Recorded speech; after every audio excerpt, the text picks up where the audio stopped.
What we're going to do now then is we're going to have a look at what's going on. So in red here, I've got 1 over 2 minus x drawn. Okay, don't worry about the fact that that's a 2. I've just decided to sort of use this one for no particular reason. And if I tell you now that the first term, if you do the binomial expansion to this, the first term you'll get will be y equals a half. And that's what it will look like. But then if I work out a first term and a second term, and again, I'm just telling you for now, you just have to trust me on this, that the answer is x over 4, have a look at what that function looks like, the one in green. And then if I add a third term and a fourth term, a bit like we've done a moment ago, can you see that I can use a binomial expansion, even if it's just 4 terms, to approximate, to sort of find the value of this red line quite well. If I add a couple more terms, I can find the value of it even better. Okay, so I can use a binomial expansion to approximate the value of an expression, such as the one in red. And the key thing to note here is, as I add more terms, and there are infinite terms I could add, okay? This does go on forever. But if I add more terms, and in fact, even at about 4 or 5 terms, I can get pretty good at approximating the red line. So let's have a look at this slide then. So 1 over 1 plus x, we looked at this just a moment ago, and actually we saw where that result comes from.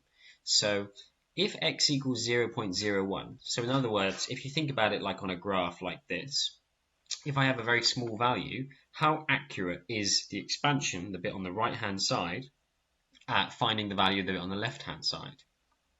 Well, this will be 1 minus 0.01 plus 0.01 squared, and so on and so on and so on. Okay?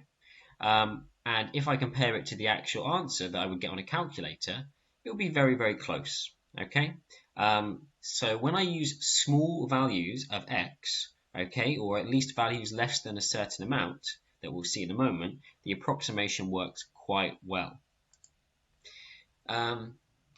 So let's just have a think about perhaps what would happen if x changed to a couple of different values. So what would happen now if x was a number larger than 1? So let's pretend x is 2, for example. What would we get? We would get 1 minus 2 plus 4 minus 8 plus 16. What's happening in terms of the language of sequences and series? Well, this is diverging, okay, which is no good, because we know if we compare sort of on our calculator some values here on the left-hand side, the left-hand side and the right-hand side will be completely different.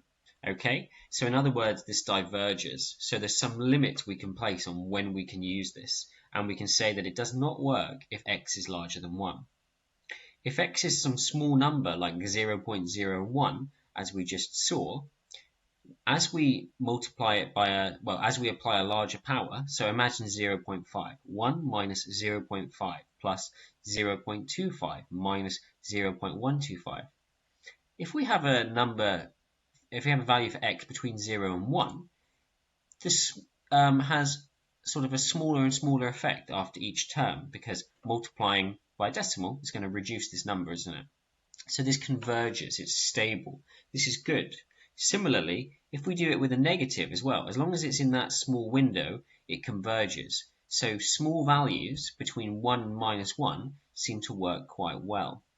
1, you don't need to worry about this too much, but 1, this doesn't really work. So what we're going to say then is we're going to say that this is a valid thing to do. These expressions are valid as long as this value of x that we use is between minus 1 and 1. So if you're asked, for example, to use this to approximate a number, you have to make sure that the x value is between minus 1 and 1. And this is normally written as the absolute value, the modulus of x, is less than 1, which is exactly the same as this inequality. It's just a bit neater, a bit tidier. So to recap, binomial expansions can approximate the value by using even just sort of 3 or 4 terms. You can get a good approximation, but the more terms, the better. Unfortunately, though, there are unlimited terms when you have fractional and negative indices. How accurate is it? It's quite accurate for small values of x, and these values have to be between minus 1 and 1.